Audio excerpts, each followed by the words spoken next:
محدث دکن کی کتاب میں حضرت سید عبداللہ شاہ صاحب قبلہ نقشبندی رحمت اللہ علیہ حدیث شریف لکھتے ہیں کہ قیامت کا دن ہوگا، حشر کا میدان ہوگا، باپ اور بیٹے کو دونوں کو اللہ حکم دے گا کہ باپ اور بیٹے کو لے جا کر جہنم میں ڈال دو۔ بیٹا اللہ کی طرف پکار کر کہے گا کہ رب کریم میرے نیکیاں میرے باپ کو دے دے، میرے باپ کو جہنم میں مت ڈال۔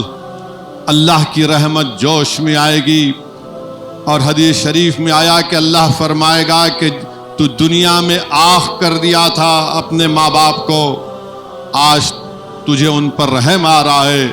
اللہ کی رحمت جوش میں آئے گی، اللہ کہے گا کہ ان دونوں کو لے جا کر جنت میں ڈال دو۔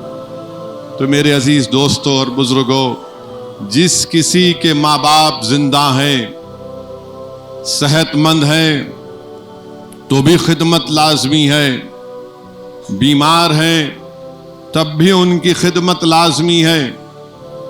کسی نے حضرت عبداللہ ابن عمر رضی اللہ تعالی عنہ سے جا کر پوچھا کہ میں اپنے ضعیف ماں کو اپنے گود میں اٹھا کر ان کا طواف کروایا، حج کرایا،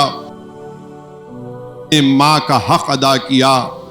تو حضرت عبداللہ ابن عمر رضی اللہ تعالی عنہ نے یہ کہا کہ تو نے کوئی حق عطا نہیں کیا۔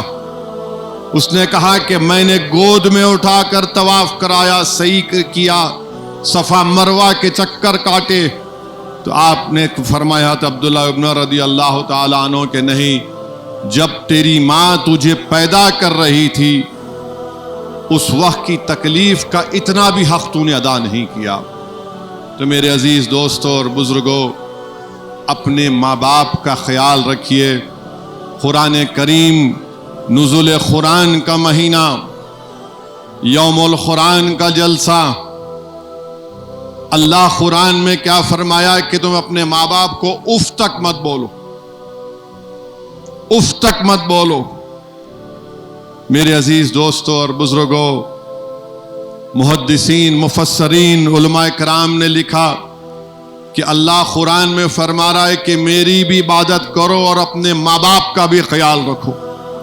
یعنی اللہ اپنی عبادت کو ہمارے ماں باپ کی خدمت سے جوڑ دیا۔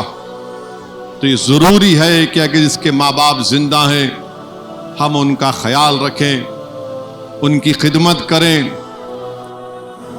حدیث میں آیا، روایتوں میں آیا کہ جس کے ماں باپ زندہ ہیں اور وہ روز ان کے لیے دعا کرتا تو اس کے گھر میں برکت ہوتی ہے، صرف ماں باپ کی دعا کرنے کے لیے۔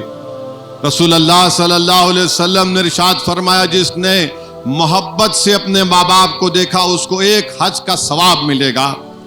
تو ایک صحابی رسول نے پوچھا، رسول اللہ صلی اللہ علیہ وسلم اگر میں بار بار محبت سے اپنے ماں باپ کو دیکھوں؟